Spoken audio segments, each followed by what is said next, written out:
Pull up your brokerage account. If you own bonds, you almost certainly own one of the 5 funds in this video. Maybe a Treasury fund, a high-yield fund, or one of the big bond ETFs everyone recommends. 4 of them are the most popular bond ETFs in the world. One of them is the only one I would still hold. In this video, Josh runs 10 grand through 5 of the biggest bond ETFs on the market, every dividend reinvested. Each fund goes through 3 tests: income, stability and payment frequency, and whether the dividend is still growing today. 4 funds fail at least one. One fund passes all 3, and it is the one you would put last on the list if you were guessing. And in the end, I'll show you how that fund, on just $10,000 with no extra contributions, is projected to pay over $28,000 a month in dividend income. So before Josh runs the test, here's what you actually need to know. A bond is a loan. You give a company or the government your money, they pay you interest, and at the end they give it back. That's it. Stocks make you an owner, bonds make you a lender. Different deal, different paycheck. So why hold bonds at all when stocks exist? Because bonds do 3 things stocks usually can't. They pay more income, they move less when the market panics, and in the worst years for stocks, bonds are usually the thing keeping the portfolio from bleeding out. Every fund here gets measured against the S&P 500, the benchmark most investors already know. The S&P 500 pays around 1.06% in dividends. It swings roughly 15.21% in a typical year, and it pays those dividends quarterly. That is the comparison line running through the whole video. If a bond fund cannot beat the S&P 500 on income, stability, or payment frequency, it has no reason to exist in the portfolio. One thing to explain before the funds start showing up. Every bond ETF here has a negative number next to something called share price appreciation. That looks alarming. It is not. Bond ETFs do not grow the way stock ETFs do. The share price tends to stay flat or drift slightly lower over time. The return comes from the income, not the price. That is the fundamental difference between stocks and bonds. A bond fund showing 1% annual appreciation is not losing money. The money is just moving somewhere else, into the dividends, paid monthly, reinvested, compounding. Also, bond interest gets taxed as ordinary income, not at the lower dividend rate stocks get. So in a regular brokerage account, taxes eat into bond returns harder than they eat into stocks. These funds make the most sense inside a Roth IRA or a 401k, where the tax drag disappears. Every projection in this video assumes that zero tax, full compounding, clean numbers. So Josh picks 5 funds, one from each major bond category: government bonds, corporate bonds, high yield, floating rate loans, and the broadest, most popular bond ETF on the market. He starts with the one almost everybody owns. BND, $151 billion in assets, bigger than any other bond ETF on the market. Every beginner guide points here first. Every advisor recommends it. Every default 401k bond allocation is basically this fund or its cousin. If there's a single fund that owns the title of default bond ETF in America, it's this one. The fee is rock bottom, 0.03%. That's about $3 a year on 10 grand. The fund holds over 17,000 different bonds. Roughly half the fund is US Treasuries, the safest debt on the planet. About a quarter is corporate bonds from blue-chip American companies. The rest is mortgage-backed securities and a smaller slice of other debt. Look at the top 10 holdings, and every single one is a Treasury bond, maturities running from 2027 all the way to 2035. If diversification is what you're after, nothing on the market does it harder than BND. Now here's the part that matters. Against the S&P 500, BND wins on the easy stuff.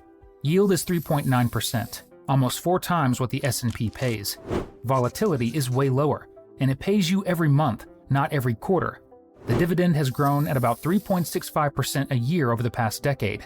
Modest, but it's been positive. 18 straight years of paying a dividend, 4 consecutive years of growth. Share price has drifted down roughly 1.15% a year, but remember, that's normal for a bond ETF. The income is where the return lives. On paper, BND clears every bar Josh sets up. Looks great on paper. The 30-year math says something different. Year 1, Josh's 10 grand grows to $10,274. Modest.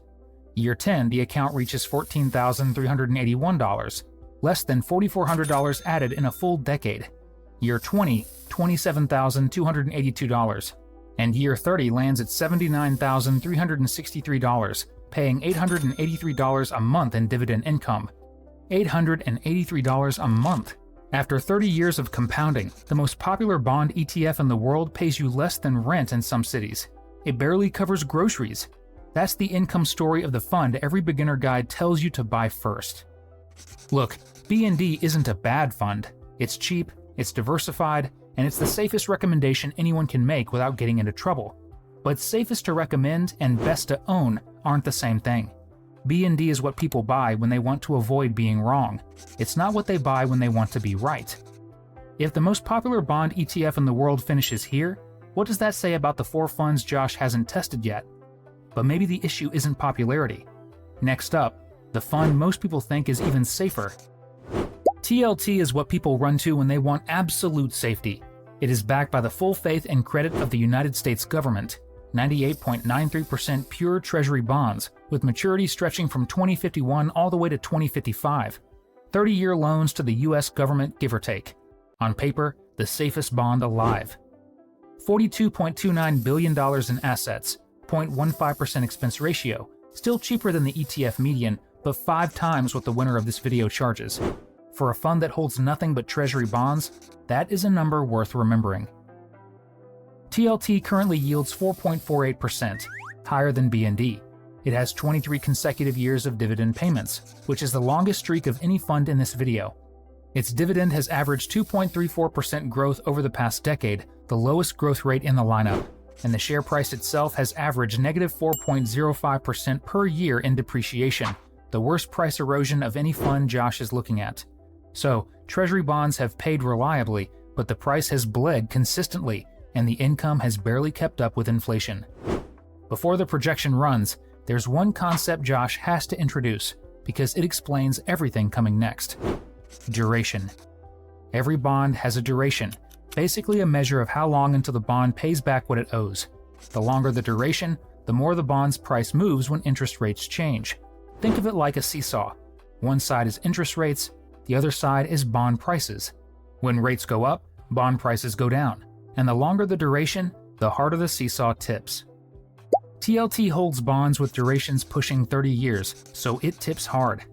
Duration is the single most important concept in bond investing, and it's about to explain why TLT costs investors money.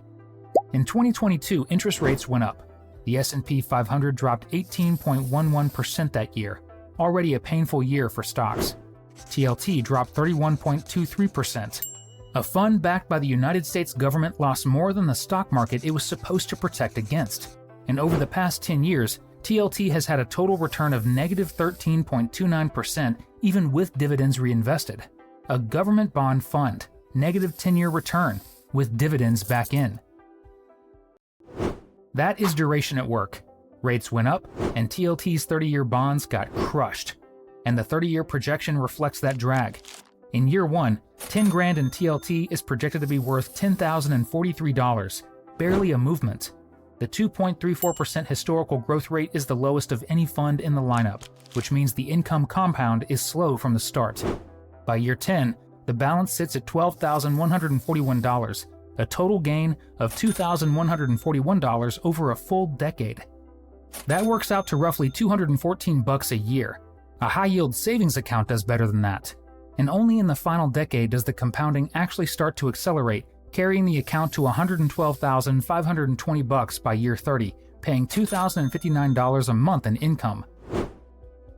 Better than BND, more than double the monthly income, but getting there costs investors a decade of negative total returns along the way, and a 0.15% expense ratio, 5 times what BND charges, 20 times what the winner of this video charges, bleeding out a little more of the return every single year. A government bond fund that lost more than the stock market, the worst price drop of any fund in this lineup, the slowest dividend growth in the lineup, safe, turned out to cost Josh money. Maybe the answer isn't either category. Maybe Josh needs a different kind of bond entirely, one that pays real income without locking him into a 30-year seesaw. 2 funds down, 3 to go. And in the end, I'll show you a fund that on just 10 grand with no extra contributions is projected to pay over 28 grand a month in dividend income. But first, let's look at fund number 3, BKLN. This is the first fund Josh looks at that pays real income. It's also the first one with a real problem. BKLN is the largest senior secured loan ETF on the market, and it doesn't behave like the bond funds Josh has tested so far. BND and TLT hold traditional bonds, fixed-rate debt that gets crushed when interest rates rise. BKLN holds something different: floating-rate loans. The interest rate adjusts with the market. When rates go up, BKLN's yield goes up with them, not against them. That's the first thing that catches Josh's eye. The yield is 7.01%, almost double TLT's, almost 7 times the S&P 500's. For the first time in this video, Josh is looking at a bond fund that pays the kind of income people actually buy bonds for. But hold on, look at that expense ratio, 0.65%. That's 30% above the median bond ETF on the market, more than 20 times what BND charges. On 10 grand, that's $65 a year in fees every year. The other funds are charging between $3 and $15. BKLN is charging $65. That fee doesn't sound like much. It runs in the background of every single year of compounding, pulling the return lower one step at a time. That's another problem hiding in the dividend history. Over the past 12 months, BKLN has cut its dividend by almost 15%. The 10-year average still shows positive growth at 4.19% per year, but right now, today, the dividend is shrinking. That means the 7.01% yield Josh is looking at isn't a promise. It's a snapshot. Floating rate loans pay more when rates are high. They pay less when rates fall. Income that moves with the market is the whole point of the fund, but it also means the headline number is less reliable than it looks. Now, the holdings. $6.5 billion in assets, 168 total positions, with 81% of the fund in corporate loans. The biggest position isn't actually a loan, it's an Invesco government money market fund holding cash, sitting at almost 12% of the fund. After that, the real loans show up: Athena Health, healthcare software, UKG, HR software, Blue Triton, Bottled Water, Sedgwick, Hologic, Proofpoint, Culligan. Real businesses that borrowed money from banks, and BKLN now owns slices of those loans. The senior secured part matters. When a company borrows this kind of debt, it pledges assets as collateral. If the company defaults, senior loan holders get paid first, before stockholders, before junior debt, before almost anyone else in line. The secured piece is real protection. The floating rate piece means the interest rate on these loans adjusts with market rates instead of fighting against them. So Josh runs the projection. Year 1, 10 grand in BKLN grows to $10,594, already better than what BND or TLT delivered in their first years. Year 10, the account has more than doubled, $21,285. Year 20, $77,608. And year 30 lands at $654,048, paying $13,004 a month in dividend income. The S&P 500 on that same starting amount, at its 1.06% yield, would be paying about $10 to $20 a month by year 30. BKLN is paying over 100 times that. So this is the fund, right? It clears the S&P 500 floor on every test, pays more income than anything Josh has looked at, holds senior secured debt, floating rate so it doesn't get crushed when rates rise. Looks like the answer. It isn't. 2 final funds left, and both finish over $1 million. BKLN ends at $654K. The 0.65% expense ratio bleeds out a bigger chunk every year than Josh can see in any single number. And here's the bigger problem. That $13,004 a month is the projection. If BKLN keeps cutting its dividend the way it has over the past year, the actual monthly income could land well below it. A shrinking dividend isn't a small issue. It's a sign the fund's income engine is running in the wrong direction. The math gets uglier as the projection runs longer. Next up is SPHY. And the first number Josh sees is the one that almost ends the test right there. 7.27% yield, the highest in the entire lineup. Higher than BKLN's 7.01%, almost double TLT's 4.48%, almost 7 times the S&P 500's 1.06%. If yield is the test, SPHY just won the video.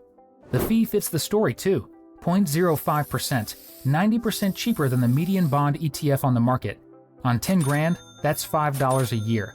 Compare that to BKLN's $65, and the gap is exactly what Josh has been looking for. High income, low cost, monthly payments. On paper, SPHY is the fund.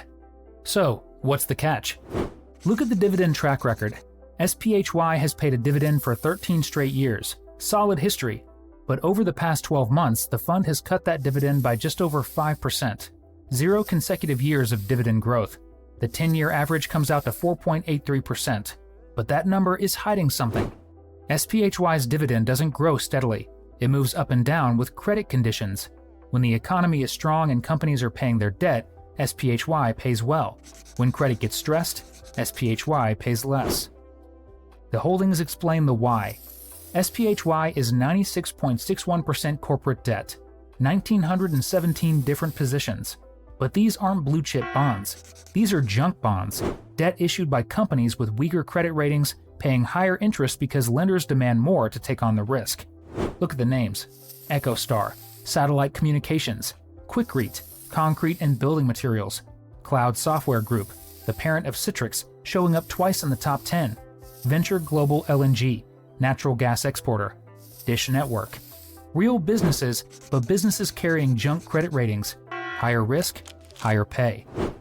And the projection backs it up. Year 1, 10 grand in SPHY grows to $10,659, the strongest year 1 number of any fund so far. Year 10, the balance reaches $22,978, more than doubled. Year 20, $95,456. And year 30 lands at $1,011,678, paying $21,706 a month in dividend income.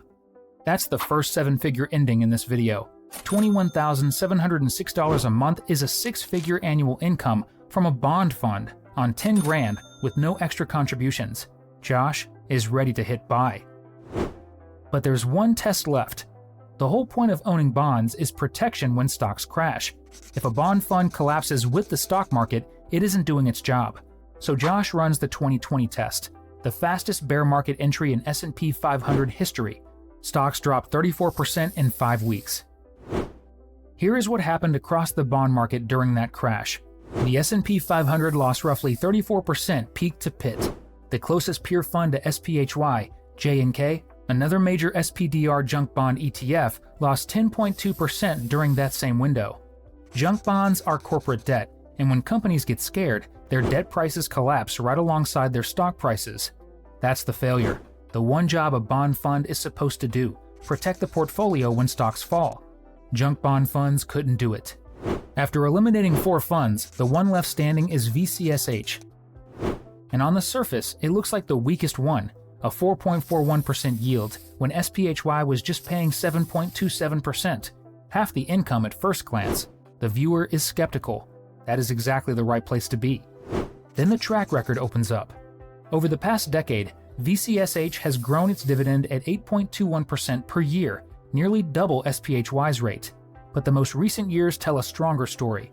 CAGR of 5-year 15.73%, 3-year CAGR 26.16%. The dividend growth is accelerating, not slowing down, and the fund has paid dividends continuously for 16 years with 4 consecutive years of actual growth. That consistency is what the high-yield funds cannot offer. VCSH is the only fund in this entire video that is currently yielding over 4% and growing its income at a double-digit rate. Now the share price, negative 0.1% annual depreciation, almost flat. SPHY loses 0.68% a year. TLT loses 4.05%. VCSH holds its value better than any fund in this video, and the reason is duration. Remember the seesaw from earlier? TLT held 30-year bonds. It tipped hard. VCSH holds bonds with maturities under 5 years, so when interest rates move, the share price barely flinches. Short duration is the structural reason VCSH didn't get crushed in 2022 when TLT lost 31%. As for the holdings, 97.15% corporate debt, 2,893 different positions. But these aren't junk bonds. Look at the names: Bank of America, AbbVie, CVS Health, T-Mobile, Boeing, Wells Fargo, Pfizer. The biggest American companies on the market paying interest on short-term debt, all of it investment grade. Not junk, not government, the middle of the risk spectrum, where the income is real and the credit risk is managed. The fee is 0.03%, tied with B&D for the cheapest in the entire lineup, 94% cheaper than the median bond ETF on the market. Vanguard runs the fund. $41.5 billion in assets. The institutional pedigree matches the structural fundamentals. Now Josh runs the S&P 500 floor. Every test the stage-setting paragraph promised every fund had to pass. Income. The S&P 500 yields 1.06%. VCSH yields 4.41%, over 4 times the floor. Pass. Stability. The S&P 500 swings around 15% in a typical year. VCSH barely moves. In March 2020, when the S&P 500 lost 34% in 5 weeks, the investment-grade short-term corporate bond category gained 0.1%. The portfolio held the line, exactly when it was supposed to. Pass. Payment frequency. The S&P 500 pays quarterly. VCSH pays monthly. Pass. And the dividend growth. The dividend has averaged 8.21% growth over the past decade, accelerating in recent years. Pass. B&D passed 2 of those 4. TLT failed 3. SPHY failed 2. BKLN was bleeding on costs and shrinking on income. VCSH passes every single one. Here's what the projections show. Year 1, 10 grand in VCSH grows to $10,431.